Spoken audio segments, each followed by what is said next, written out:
ധോണിയിൽ കാട്ടാന ശല്യത്തിന് കുറവുണ്ടാകുന്നില്ല. ധോണിയിലെ ജനവാസ മേഖലയിൽ വീണ്ടും കാട്ടാന കൂട്ടം ഇറങ്ങി എന്നുള്ള വാർത്തയാണ് എത്തുന്നത്.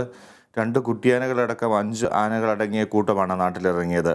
സ്വകാര്യ വ്യക്തിയുടെ കൃഷിയിടത്തിലെ തെങ്ങും പനയും കാട്ടാനക്കൂട്ടം നശിപ്പിച്ചു. 1 മണിക്കൂർ പരിശ്രമിച്ച് നാട്ടുകാർ കാട്ടാനക്കൂട്ടത്തെ കാട് കയറ്റി.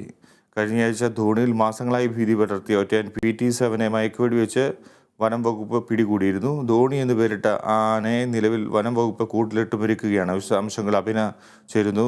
അഭിന, PT-7 പിടിച്ചെങ്കിലും വീണ്ടും ആന ഉപദ്രവങ്ങൾ ഉണ്ടാക്കുകയാണ്. എന്തൊക്കെയാണ് വിവരങ്ങൾ? ഫിജി, നമുക്കറിയാം കഴിഞ്ഞ കുറേ ദിവസങ്ങളായി വാർത്തകളിലെല്ലാം ഇടം പിടിച്ചിരിക്കുകയാണ് ആന. അതുപോലെ തന്നെ ഇടുക്കിയിൽ വീണ്ടും ആളുകളെ പരിഭ്രാന്തിയിലാക്കി വീണ്ടും ഒരു കാട്ടാന ആക്രമണം ഉണ്ടായിരിക്കുകയാണ്. ചിന്നക്കനാലിന് മുന്നിൽ 301 കോളനിയിലെ ഷെഡ് അരിക്കൊമ്പൻ എന്ന പേരുള്ള ഒറ്റയാനാണ് തകർത്തത്. പുലർച്ചെ 4 മണിക്കായിരുന്നു അരിക്കൊമ്പൻ്റെ ആക്രമണം.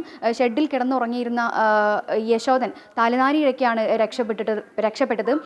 അരിക്കൊമ്പൻ്റെ ശബ്ദം കേട്ട് ഉണർന്ന യശോധരൻ, ആന തൻ്റെ അടുത്തേക്ക് ഓടി വരുന്നതാണ് യശോധരൻ കണ്ടത്. കണ്ട ഉടൻ തന്നെ യശോധരൻ തൊട്ടടുത്തുള്ള ഒരു അംഗനവാടി തൊട്ടടുത്ത് സമീപത്തുള്ളൊരു അംഗനവാടിയിലേക്ക് ഓടിക്കയറുകയായിരുന്നു. ഓടിക്കയറിയതിനു ശേഷം യശോധരൻ കയ്യിലുണ്ടായിരുന്ന പന്തം കത്തിച്ചിട്ടായിരുന്നു അരിക്കൊമ്പനെ ഓടിച്ചു വിട്ടത് എന്നാണ് യശോധരൻ പറയുന്നത്. അതേസമയം ഇടുക്കിയിൽ ശാന്തൻപാറ പന്നിയാർ എസ്റ്റേറ്റിൽ അരിക്കൊമ്പൻ കഴിഞ്ഞ ദിവസവും റേഷൻ കട തകർത്തിരുന്നു.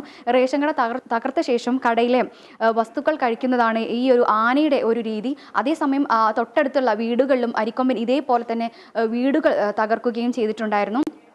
വീടുകൾ തകർത്തതിന് ശേഷം അവിടെയുള്ള അരികളെല്ലാം ഭക്ഷിക്കുക എന്നുള്ളതായിരുന്നു ഈ ആനയുടെ ഒരു പ്രത്യേകത.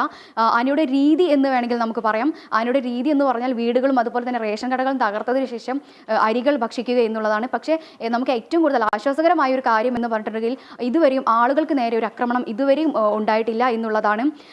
നമുക്ക് അറിയാം, ഇതിനു മുൻപും കാട്ടാന ഇറങ്ങിയ എസ്റ്റേറ്റുകളിൽ നിന്ന് വനംവകുപ്പ് ഉദ്യോഗസ്ഥർ വന്ന് ആനകളെ തുരത്തിയിരുന്നു. ആ കൂട്ടത്തിൽ നിന്നൊരു ആന, അരിക്കൊമ്പൻ എന്ന ആന ഈ പ്രദേശത്തേക്ക് വന്നതായിരിക്കാം എന്നാണ് സൂചന. ശരി അഭിന.